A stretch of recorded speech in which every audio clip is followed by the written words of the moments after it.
오늘 하나님께 주신 말씀은 요나서입니다. 요나서 1장 17절입니다. 요나서 1장 17절부터 2장 10절까지입니다. 요나서 1장 17절부터 2장 10절까지 제 성경으로 1288페이지 구약 1288페이지입니다. 제가 한 절 읽고 여러분이 한 절 읽고 마지막 절은 다 같이 한 목소리로 하나님의 말씀을 받들어 봉독하도록 하겠습니다. 여호와께서 이미 큰 물고기를 예비하사 요나를 삼키게 하셨으므로 요나가 밤낮 3일을 물고기 뱃속에 있으니라.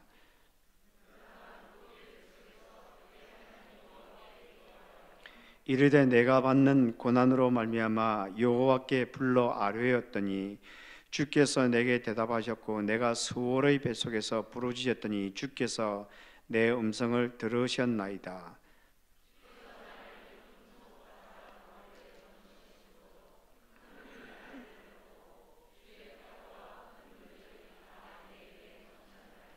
내가 말하기를 내가 주의 목전에서 쫓겨났을지라도 다시 주의 성전을 바라보겠다 하였나이다.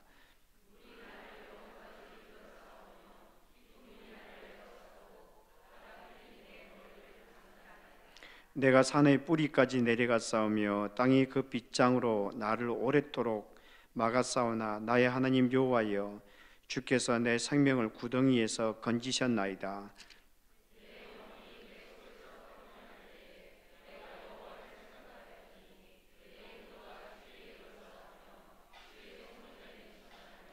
거짓되고 헛된 것을 숭상하는 모든 자는 자기에게 베푸신 은혜를 버렸사오나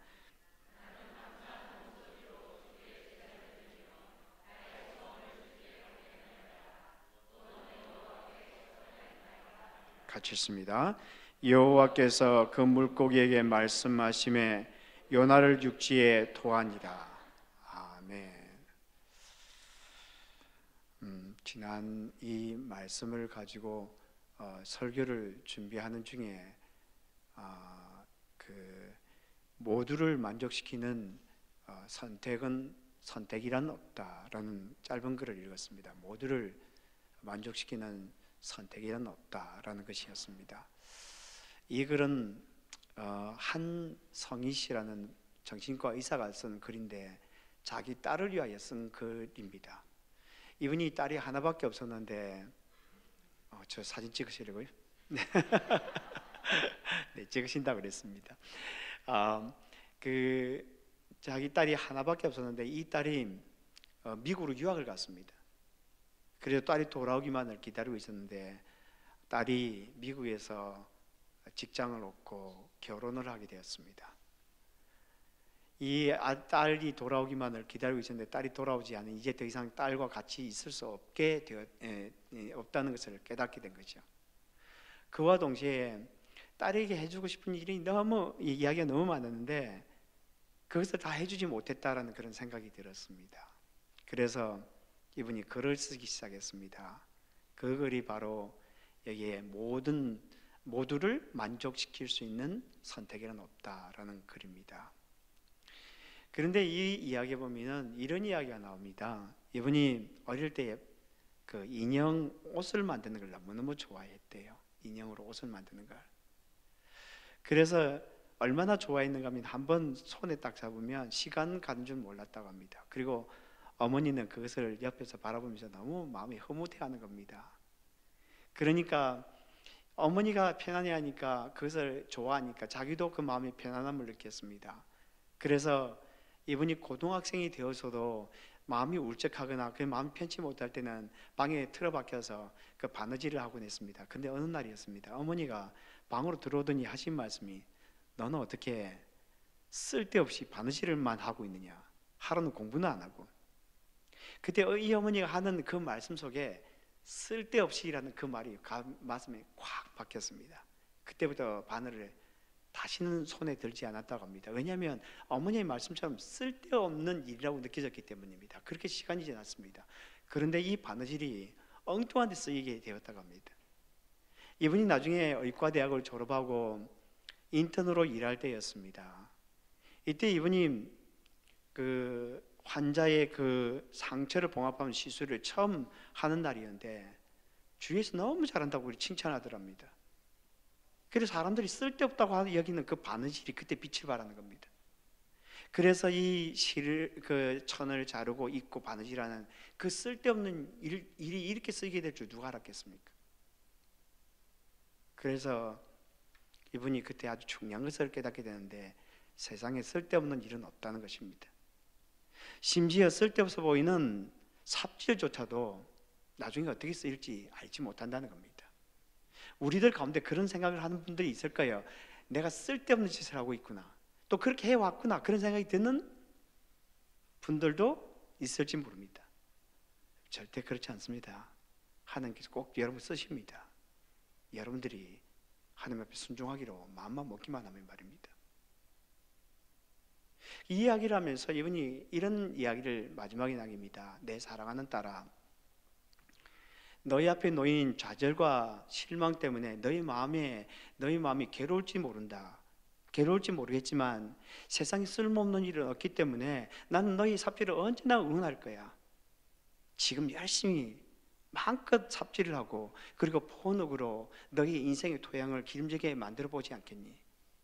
그렇게 해서 쌓인 경험이야말로 너희 독특함이자 그리고 너희 인생의 진정한 무기가 될 것이기 때문이다. 그렇게 이야기를 했습니다. 오늘 우리가 요나서 1장 17절부터 2장 10절까지 읽었는데 오늘 본문은 우리 인생에 쓸데없어 보이는, 그러니까 삽질과 같은 그런 삶들 속에서 하나님께서 어떻게 아름답게 만들어 나가시는지 그것을 잘 보여주고 있습니다. 오늘 본문에 보면은 2장 9절에 이렇게 말씀하고 있습니다. 나는 감사하는 목소리로 주께 제사를 드리며 나의 소원을 주께 갚겠나이다. 구원은 여호와께 속하였나이다. 지금 요나가 그 물고기 뱃속에서 하나님 앞에 기도하면서 나는 하나님께 제사를 드립니다. 이 제사를 드린다는 것은 하나님께 감사를 드린다는 말입니다. 그런데 감사를 드리면서 그냥 감사하는 것이 아니고요, 하나님께 여기 지금 예배 드리는데 그냥 예배 드리는 것이 아니라 감사하면서 예배를 드리고 있다, 이렇게 말합니다. 그리고 예배 드리면서 하나님을 찬송하고 있다, 이렇게 이야기를 하고 있습니다. 그런데 요나는 지금 어디 있습니까? 물고기 뱃속에 있어요. 이것을 가리켜서 오늘 본문에서는 수월이다, 이렇게 말합니다. 이 수월이라는 것은 가장 깊은 곳, 어두운 깊은 곳을 말하는 것입니다. 그래서 이것을 음부라고 그렇게 표현합니다. 하데스라고 표현합니다.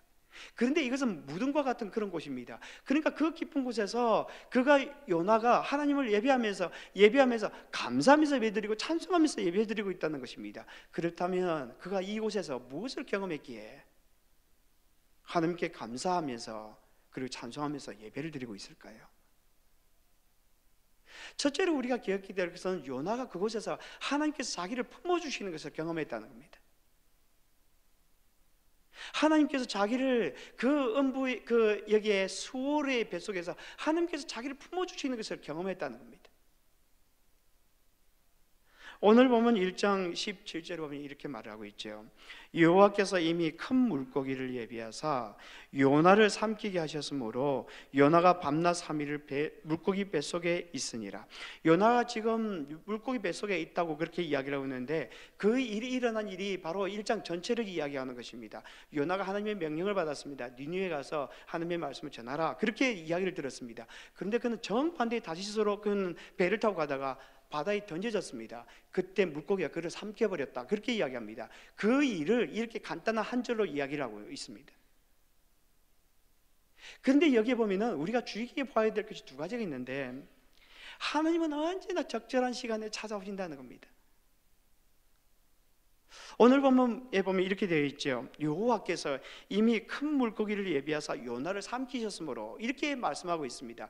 이것을 원어를 근거로 해서 이렇게 풀어서 표현해 보면 이렇습니다. 하나님께서 큰 물고기 하나를 지정하셨습니다.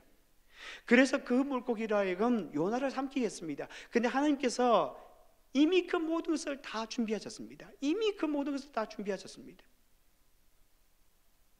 그러니까 하나님은 요나를 위하여 큰 물고기를 이미 준비해 놓고 계셨다는 겁니다. 말하자면 하나님의 시간 늦지도 않고 빠르지도 않다는 겁니다. 그때 딱 맞게 하나님께서 우리에게 찾아오신다는 겁니다. 언제나 적절한 시간에 말입니다.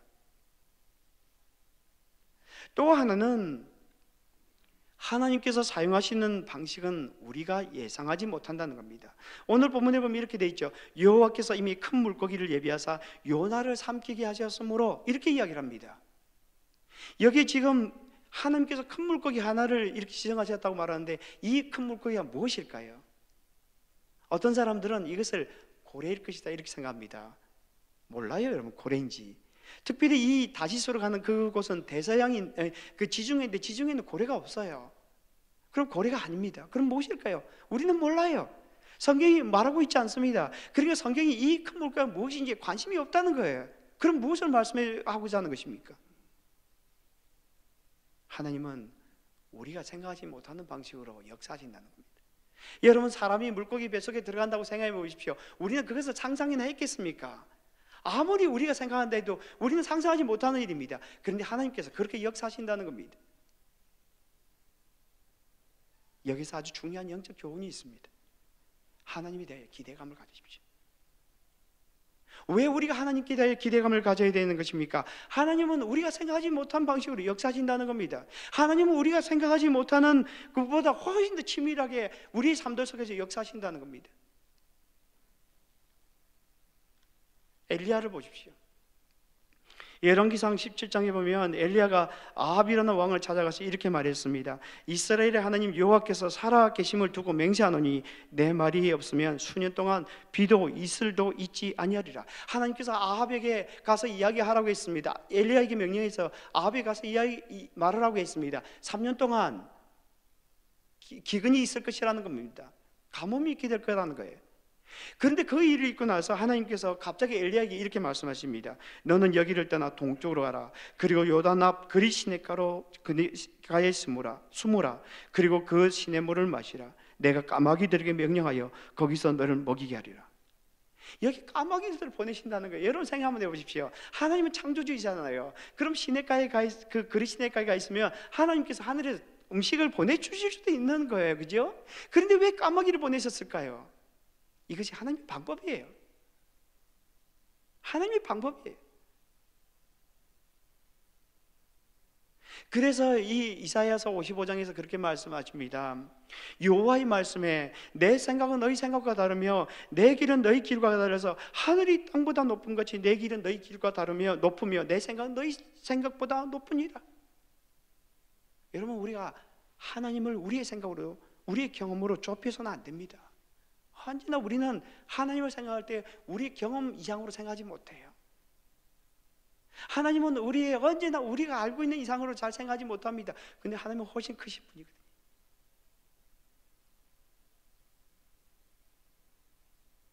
여러분, 하나님이 역사할 때는 기가 막히게 역사합니다. 제가 처음에 와서 우리 재정적으로 좀 부족했잖아요, 그죠? 그때 우리 장로님들께서 기도도 많이 하시고 여러 가지 그 걱정을 참 많이 하셨어요. 여러분, 그런 것도 충분히 이해가 됩니다. 우리가 이 감정이라고 하는 것은 나쁜 것은 아니거든요. 우리 삶에 이 감정이 생긴다는 자체는 문제가 아닙니다. 왜냐하면 무엇인가 일이 잘못되고 있다는 것을 깨닫게 해주는 도구거든요. 그런 근심이 생겨요. 근데 저는 그때 근심이 안 되었어요. 없으면 뭐 그냥 안 쓰고 살면 되지 않습니까? 그렇잖아요. 근데 하나님께 채워주실 것 같더라고요. 근데 연말이 되는데 하나님께서 기가 막히게 채워주시잖아요. 모자라지 않게. 우리가 마음을 하나님 앞에 딱 가지고 있으면 내가 이것을 통해 나의 욕심이 아닌 하나님의 영광을 위하여 이 일을 소망하고 갈망 그 마음의 소원을 가지고 있으면 하나님께서 반드시 채워주십니다. 반드시. 여러분, 우리들 가운데 자녀들에 대한 염려와 근심을 가지고 있는 분들이 있을 거예요. 여러분, 근심하지 마세요. 여러분, 근심하지 마세요. 그리고 근심을 내려놓으십시오. 그리고 하나님에 대해 기대감을 가지십시오. 그리고 하나님 앞에 엎드려 기도하십시오. 하나님, 우리의 자녀들의 앞길을 열어주시옵소서. 여러분, 우리가 해봐야 우리의 자녀들을 위하여 얼마나 길을 열 수 있겠어요? 그렇게 하나님께서 응답하실 때까지 그렇게 엎드리고 엎드리는 겁니다. 그렇게 하다 보면은 하나님께서 우리가 알지 못하는 신비로운 방법으로 역사하세요. 너무나 놀랍게 말입니다. 여러분, 우리들 가운데 직장 때문에 또는 사업 때문에 마음에 고민을 안고 있는 분들이 있을 거예요. 여러분, 그 모든 근심을 내려놓으십시오. 그리고 하나님의 약속을 붙드십시오. 그리고 엎드리십시오. 지난주 우리가 말씀에 그런 말씀이 있지 않습니까? 아무것도 염려하지 말고, 여러분, 이 염려가 안 되는 것이, 이 염려가 우리 마음이 되겠지요. 그러나 우리에게 말씀하십니다. 아무것도 염려하지 말고 오직 모든 일에 기도와 간구로 너희 구하께서 감사함으로 하나님께 하리라.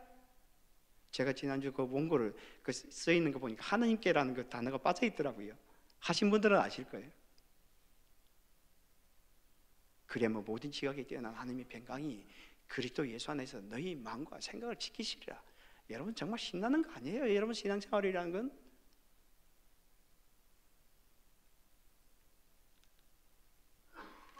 그런데 여러분, 하나님께서 왜 큰 물고기를 준비하셨을까요?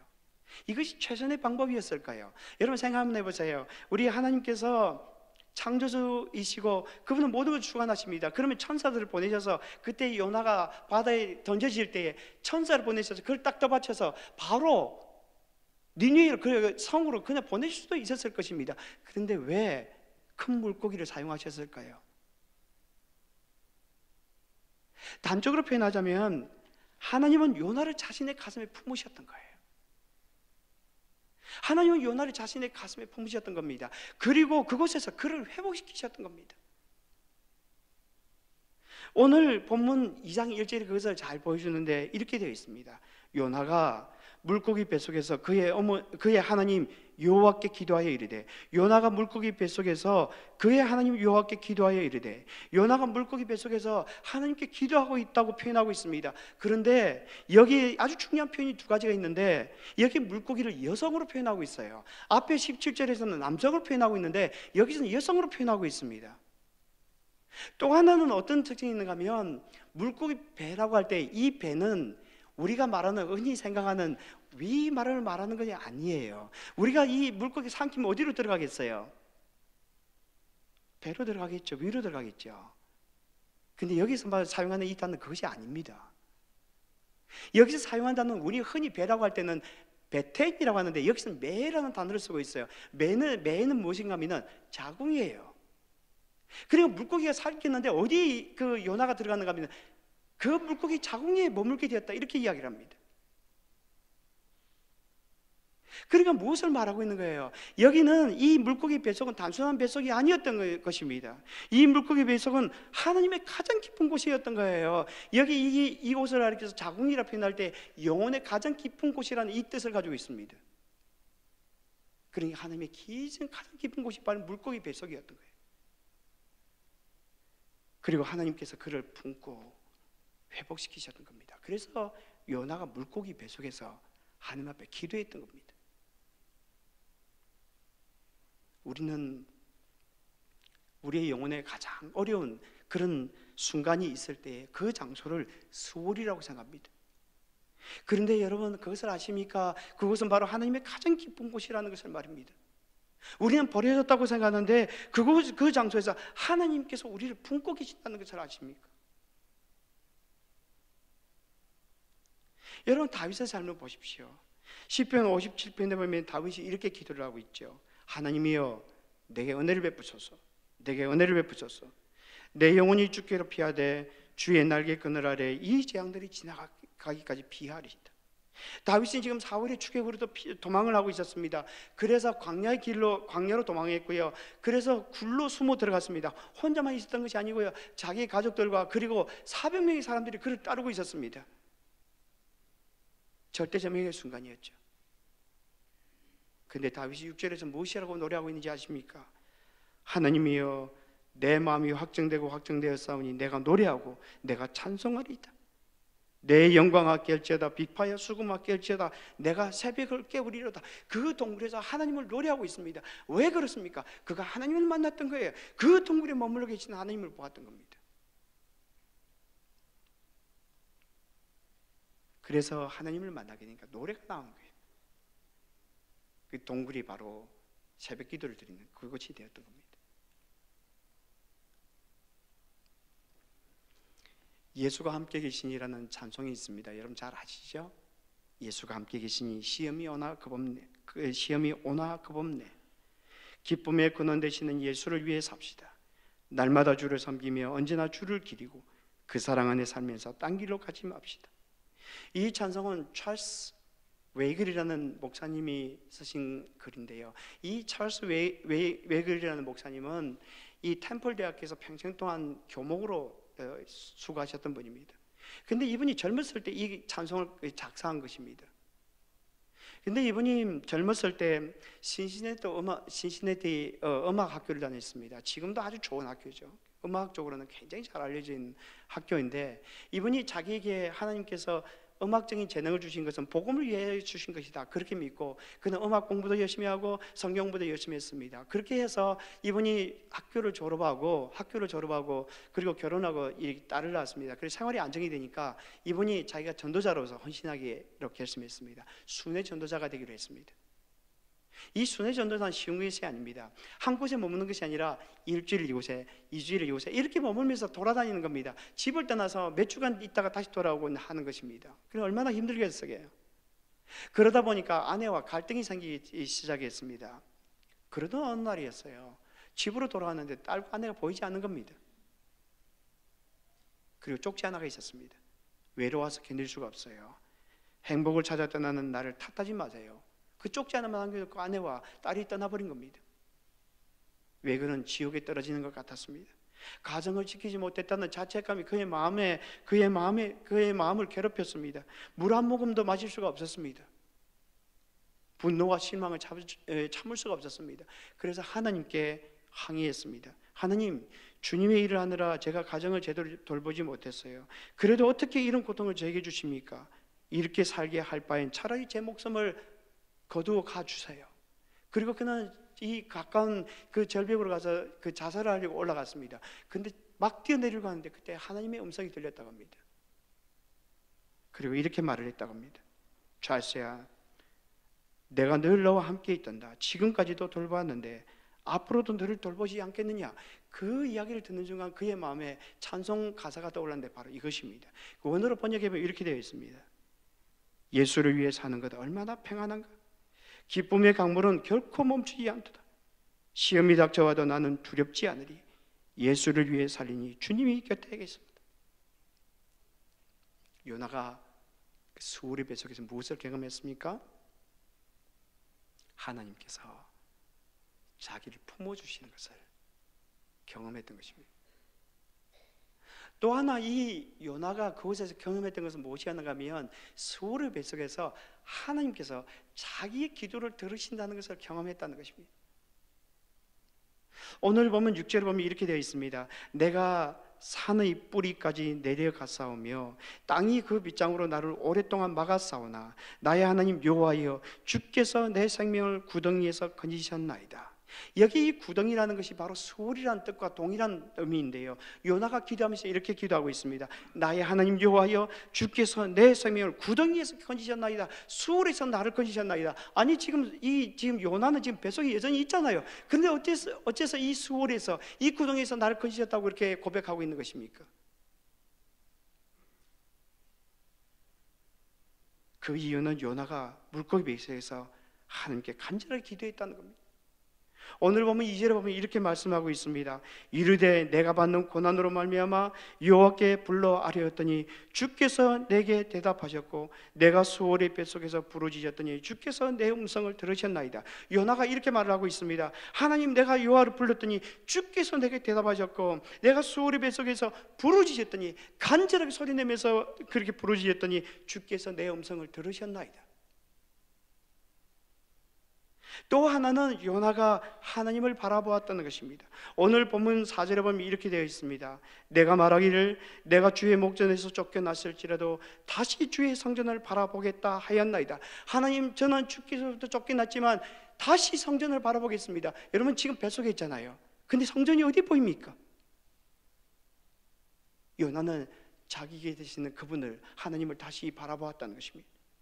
그래서 이렇게 말을 하고 있는 것입니다. 하나님, 제가 하나님을 너무 오랫동안 잊고 살아왔습니다. 그러나 이제 저를 불쌍히 여겨 주십시오. 저의 기도를 들어주십시오 라고 그렇게 기도하고 있는 것입니다.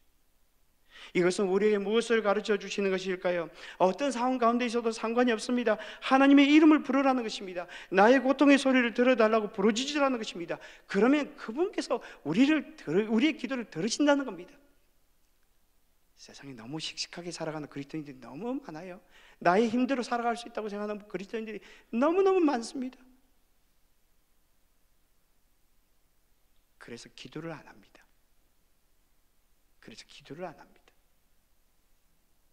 여러분은 우리의 힘으로 살아갈 수 있습니까? 저는 없더라고요. 그렇게 자기 힘대로 살아가려고 하니까 그게 얼마나 힘들어요. 그렇게 지치고 와가지고 그래도 말씀을 들으니 다행입니다. 그런데 하나님 앞에 엎드리지 않는 거예요.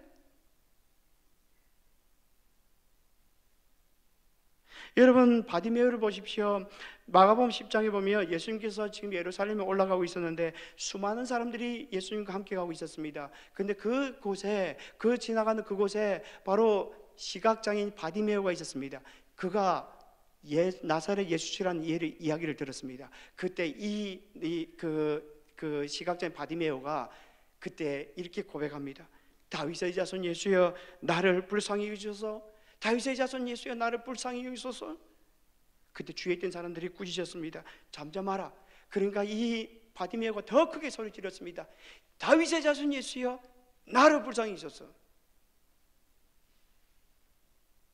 여러분, 진짜 간절하면 소리 지르게 되어 있습니다.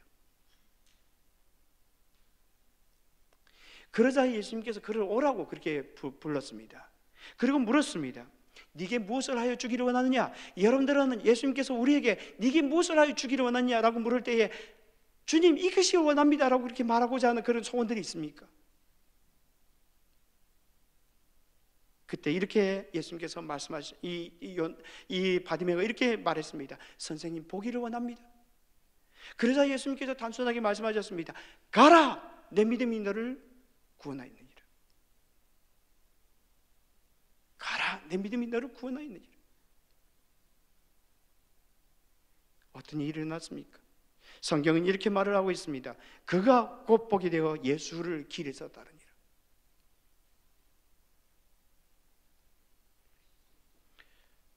어떤 한 선교사님이 있는데 이분은 의사입니다. 이분은 가난하고 어려운 사람들을 돕는데 전력을 관심이 많은 분이셨습니다. 그래서 그런 일을 참 많이 하신 분입니다. 그런데 이분이 남태평양 자그마한 바누아투라는 그 공화국 조그마한 섬이 있는데요. 그곳에 가서 선교 사역을 하겠노라고 그 사직을 해버렸습니다. 지금 문제는 지금 이분은 헌신하고 그랬는데 문제는 아내였습니다. 아내는 준비가 안 돼 있었어요. 남편이 그렇게 간다고 하니까 자기도 그렇게 하겠노라 그렇게 말을 했어요. 그런데 출국 날짜가 가까워져 마음의 동요가 심해졌습니다. 삶의 기쁨도 사라졌습니다. 그러니까 머리로는 동의가 되었는데 가슴으로는 동의를 할 수가 없었던 겁니다. 그러니까 기쁨이 사라지는 거죠. 여러분, 그렇게 삶들을 살아갈 수 있습니다. 여기 우리가 와서 하나님의 말씀을 지금 듣고 있지만 머리로는 그렇습니다 라고 하지만 영혼 깊이에서는 그것을 동의하지 않는 경우가 참 많아요. 그것을 어떻게 할 수 있느냐? 삶 속에 들어가 보면 압니다. 삶 속에 들어가서 살아가는 삶의 모습을 보면. 그래서 누가 할까요? 자기가 알아요.